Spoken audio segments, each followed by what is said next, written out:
Greetings, friends, fellow rabbits, and all others. My name is Welldressed Tousselheaded. I am the spiritual leader of the Warren of Rabbits you'll be listening to in this adventure of the upcoming Game Master Monday miniseries, Bunnies and Burrows. As you are all new to our way of life, I have elected to educate you on how we operate, or to put it in your tongue, how we play the game.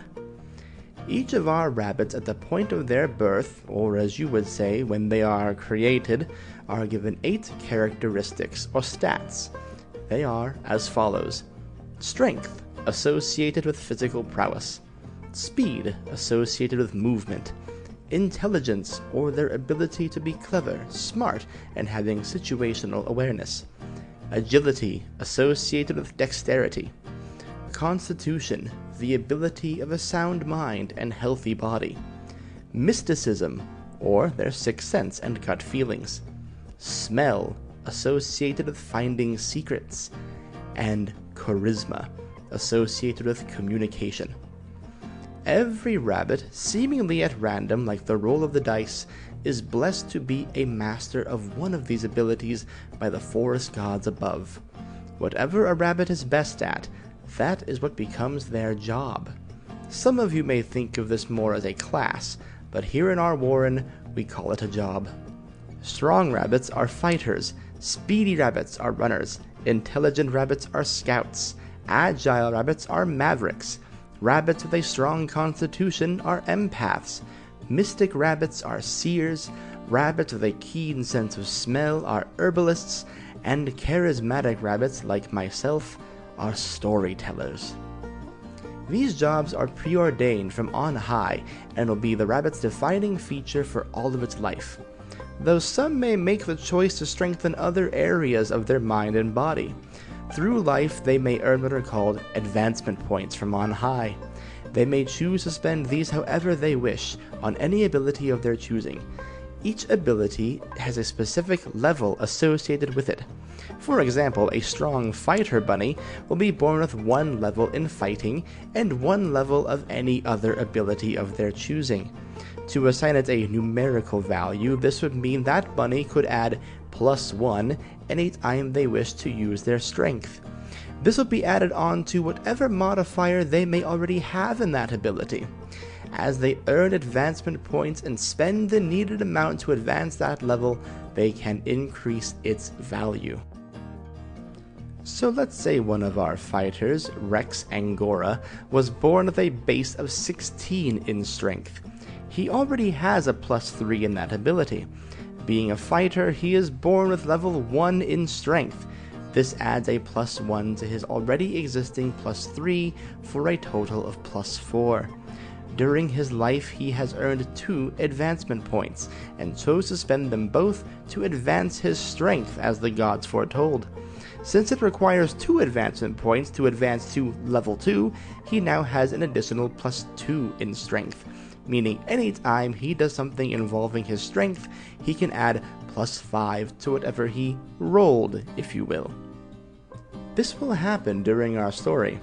Our 4 main rabbits will be given these points and choose to advance them as they see fit. It will become apparent as time goes on.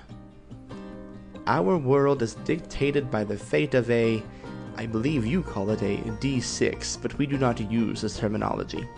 Truly, we rabbits can only do our best. Anytime a rabbit in this game is asked to do anything associated with our 8 core abilities, a, quote, D6 is rolled. Every challenge will have a predetermined numerical value that needs to be cleared. You may hear the voice of the forest gods refer to this as a DV, or difficulty value. If they roll the number higher than the DV, the rabbit will succeed. There may also be moments in this adventure where our rabbits are forced to fight. I will do my best to explain this in your language, though I am a bit rusty when it comes to combat myself. During any encounter, all creatures will roll 2d6 with their speed modifier to determine who strikes first. 1 dice is assigned as their attacking dice, and the other is assigned as a defending dice. When attacking, You will take the number given to you and use your agility to determine if you can hit your opponent. If this number exceeds the total number on their defend die, damage will be taken. Likewise, if a creature is defending, they must use the number preordained by their defense die and combine it with their speed. If this number is higher than the attacker's, the attack simply misses. Once everyone has attempted their move, the dice are re-rolled and combat resumes. And I will warn you, new members of the Warren, some attacks and some hazards exist specifically to do bodily harm to a rabbit. I must warn you that this adventure may feature wounded animals, broken bones, and bloody scenarios.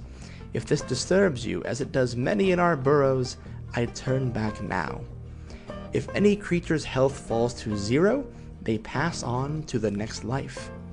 We can only hope that they have done well enough to earn the bounty of the farm. But I'll talk more about that some other time. These are the absolute basics that you will be hearing during the course of our adventure. You may also hear about the amazing abilities of our rabbits and many other features of our way of life. If you wish to learn more about this incredible game we play, as well as see the more in-depth mechanics that we simply do not have the time to feature in our story, I encourage you to consult with the Frog God. By which I mean, as per your customs, you should visit froggodgames.com. Our story is played through the system Bunnies and Burrows 3rd edition. It is an independent publication and an update of the 1972 game of the same name. Our little group had such a wonderful time playing this game together, and if you are a fan of a good, rich, deep, and crunchy system that features woodland creatures and real-world danger, you will too. I've been told that a link to the game can be found in the episode description. I hope that means something to you, because it does not to me. I am a rabbit.